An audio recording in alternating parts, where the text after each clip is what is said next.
Welcome to the last 4 weeks of school! Woo! Alright guys, I hope you enjoyed the Tao Te Ching. It's what I think it's a very insightful book full of a lot of practical, I would say, wisdom. But like most wisdom, difficult to achieve. But anyway, I hope you got some good stuff out of the Tao Te Ching. I think some of you even liked it. But now we move on. We move on to the last 4 weeks of our curriculum, and with a book that I'm very excited to be going over with you guys. And that is How to Live a Good Life. Because if you think about it, right? Like, what's the point of living a life if you're not living it well? I feel like the job of philosophy, I mean, there's lots of jobs philosophy has, you know, and probing into interesting insights about consciousness and personhood, and you know, some of these things that we did this year are all very valuable things. But I feel like, you know, if philosophy does anything for us, it should be to improve our lives and get us to a place where we live a life that we feel that is very enriched and fulfilling. And so there are, you know, many different schools of thought that can lead one towards that. And so many of them, not all of them, but many of them are represented in this book. Another reason to read this book is because I think everyone, whether they realize it or not, they have a philosophy of life, whether that's explicit or whether that's implicit, right? So even if a person is not aware of what their particular philosophy of life is, they have one. They have a metaphysics, which is, you know, sort of an understanding of why all this is here and what's the point. And they also have an ethic, right? A moral system, a code, if you will. Doesn't mean they're consistent in that code, or doesn't mean that that code of morals is, you know, something that we would agree with, or that they even put any thought into it. But everyone has one. And so, you know, part of philosophy is being introspective about yourself, certainly from an existentialist point of view, is being introspective about yourself. And when you're introspective, you begin to discover these types of things about yourself, right? So like, what do you believe and why do you believe it? And how does that benefit you? How does that benefit your fellow person? So anyway, yes, okay, that's all the introductory stuff I have. That's probably not true. Okay, total nerd boy, or maybe it's fanboy. Total fanboy moment yesterday. The 3 editors who are also contributors to this book, I don't know if you saw it on Twitter or my Twitter, they actually had a live, I guess, author, you know, sort of interview with people on Zoom last night. Well, wait, last night was Saturday. And so all 3 of them were on there, Pigliucci, Cleary, and Kaufman. I follow all of them on Twitter, and so to like see them live was super awesome. And of course, like at most author events, at the end they opened up the floor. There was about 70 of us on the Zoom for questions, and I was one of 3 people that got chosen to ask a question. So you know what I asked them? I said, hey, I'm a philosophy teacher in high school, and we're actually reading your book the next 4 weeks. What do you think students should come away with, or how would you like them to engage with your book?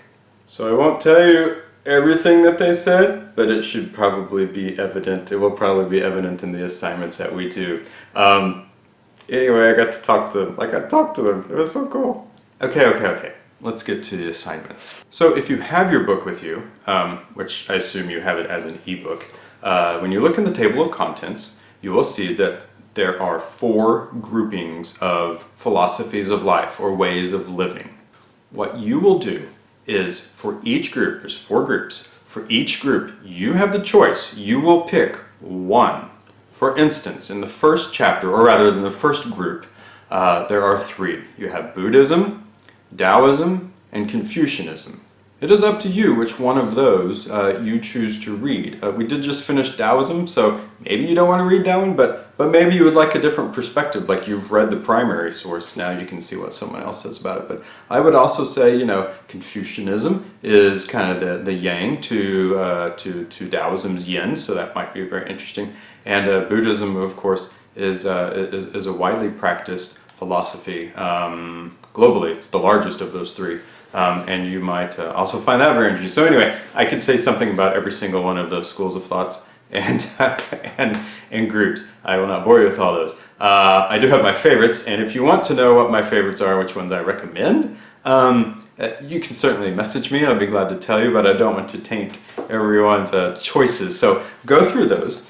You will notice that Group 3 is comprised of religions. The authors discussed this actually last night, and what some people have said, like, this is controversial because you've included religions into what is a book of philosophy.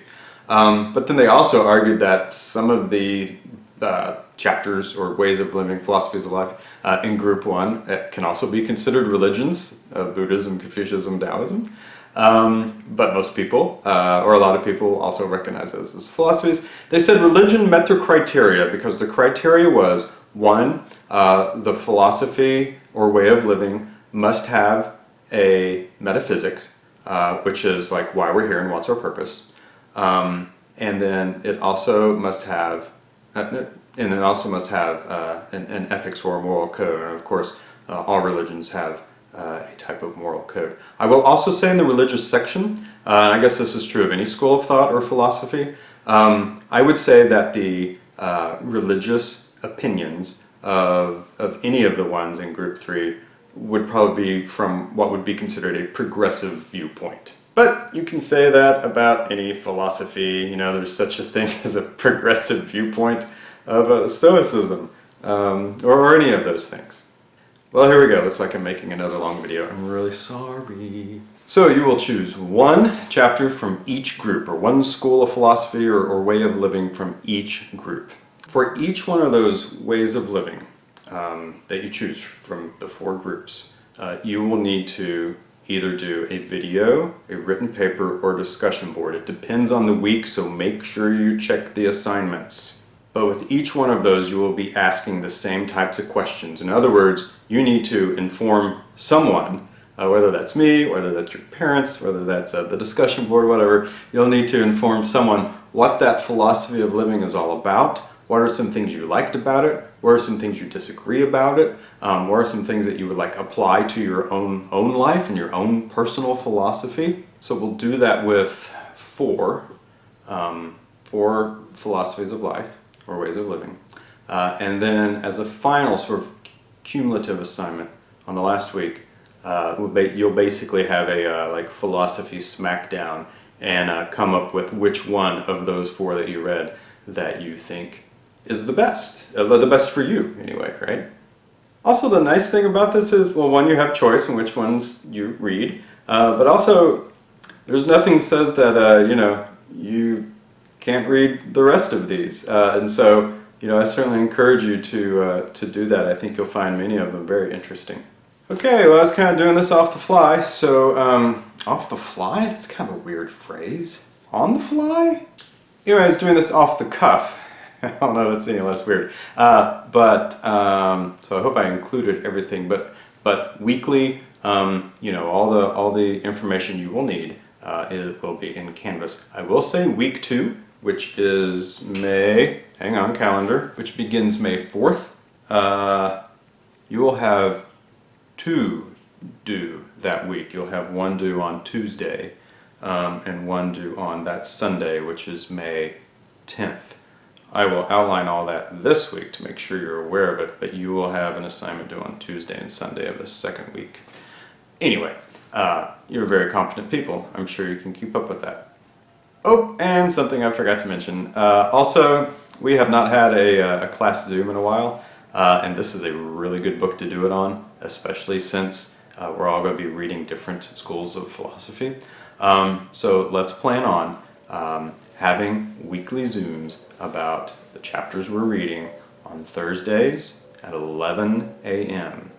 If Thursday at 11 a.m. does not work for you, and it won't work for everybody, but if it will not work for you, message me and let me know why. And if there's enough people that we need to move it, we'll move it. All right, guys, that's it. R2, why don't you sign us off?